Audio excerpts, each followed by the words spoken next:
Enki 18. Ninmah, exalted lady, the daughter of Anu she was, a half-sister, not full-sister, of Enki and Enlil she was. In succor and healing she was greatly learned, which is like Reiki and Prana, basically. She's a healer. To the complaints of earth she gave much attention, a healing she was preparing. The course of prior chariots of tablet destinies recorded. Nungol, its pilot, did follow. Unharmed it reached the celestial god Lamu. It circled the planet. Slowly to the surface it descended. A faint beaming, a group of heroes followed. They followed a faint beaming. Ninmah was going with them. Beside a lakeshore Anzu they found. From his helmet the signals were beaming. Anzu himself was without motion. Prostrate he lay dead. Ninmah touched his face. To his heart she gave attention. From her pouch she took out a pulsar. Upon Anzu's heart pulsing she directed. From her pouch she took an emitter. Its crystal's life-giving emissions on her body she directed. On the 60th time Anzu, his eyes opened.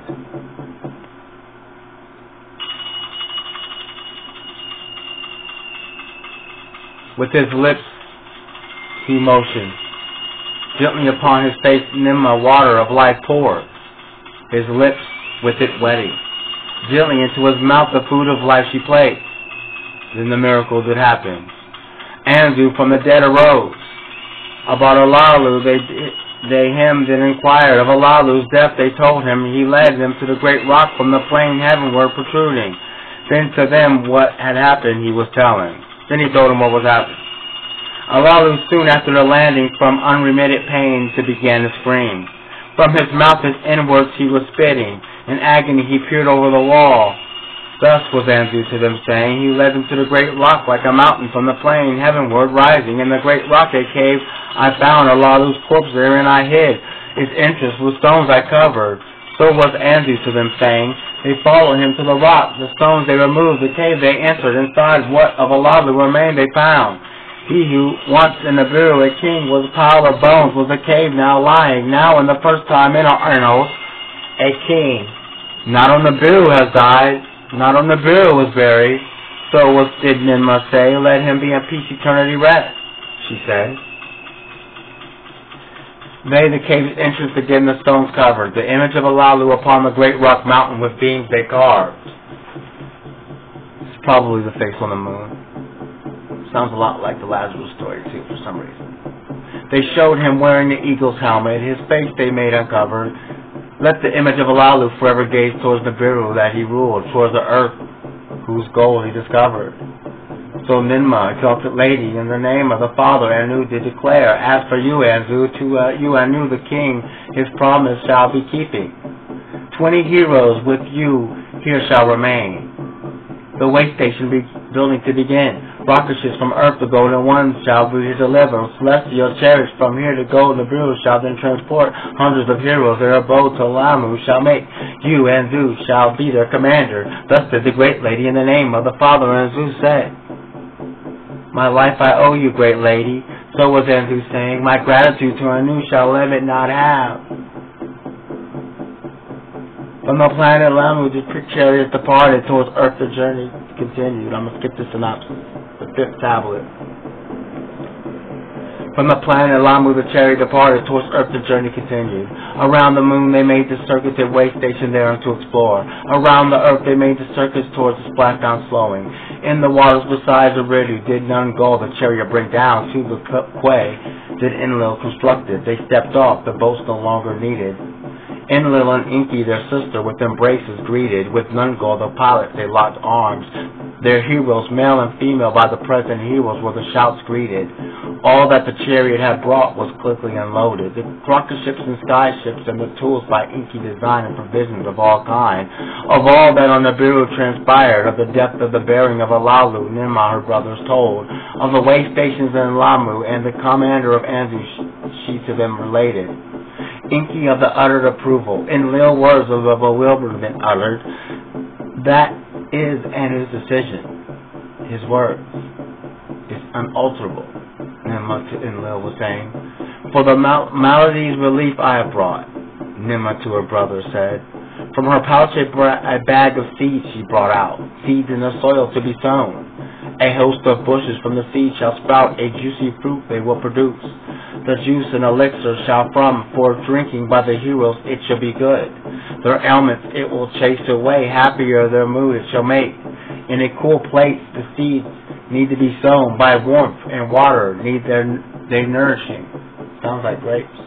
So did Ninmah to her brother say, the place that for this is perfect I will to you show. Enlil to her said, it is where the landing place was fashioned, where the abode of the cedar wood I made. In a little ships the two of them, Enlil and Ninmah, skyward soared. To the landing place in the snow-covered mountains, by the cedar forest brother and sister went. On the great stone platform the sky ships landed. To Enlil's abode they went. Once inside, Enlil embraced her. With fervor he kissed Ninmah. O my sister, my beloved Enlil, to her whispered. By her loins he grabbed her.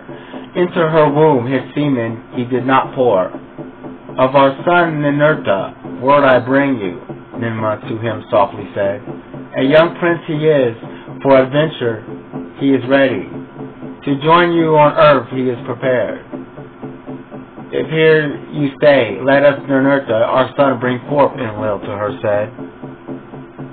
To the landing place heroes were arriving, rocket ships by sky ships to the platform they carried. From the pouch of Ninmah the seeds were obtained, in a valley soil they were sown. A fruit from the bureau on earth to be grown, and the sky ships Enlil and Ninmah to her ready return. On the way Enlil to her land ship showed, on Endil's extent to her he showed. From the skies Enlil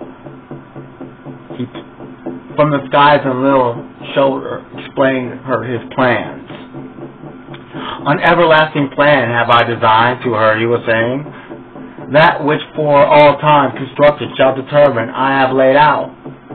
Away from Eridu, where dry lands begin, my quarters shall be. Larsa, Laarsa, will be its name, a place for directing it shall become. On the banks of Baranu, the river of the deep waters, will it be located. It sounds like this is where he laid out the design for construction. Excuse me. A twin thereof a city shall a future arise. Lagash I shall name it. Between the two on the place a line I have drawn. 60 leagues therefore a healing city come into being. A city of your own I shall be. Sharubak, a haven city I name it. On the city line it shall be located. On the fourth city it shall be leading. Nabruki with a dash, Earth's crossing place, I will name it. Yeah, like Nibiru-Key. A bond of heaven and earth, in it I shall establish. So Nabru-Key is a stargate. The tablets of destinies it shall house, all missions it will control. With Eridu 5 cities there shall be counted, to eternity they shall exist. On a crystal tablet in Lilta Imlet the master plan was showing. On the tablet he showed her the markings of the Lemon Lil. She inquired, beyond the 5 cities, the chariot place I shall henceforth fill from Nibiru to earth directly to arrive, and Lil to her responding. Why, by Anu's plans to Lamu, and Lil was bewildered, and Anu did understood. By brother, magnificent is your plan for the 5 cities, to Ninmah was saying. The creation of Shurabak, a city of healing, as my abode, for my own to be, is a matter for which I am grateful. Beyond the plan, do not transgress your father, your brother too, do not offend. You are wise as well as beautiful, Enlil said to her, because she told him not to offend him. In the Abzu, Enki's plans was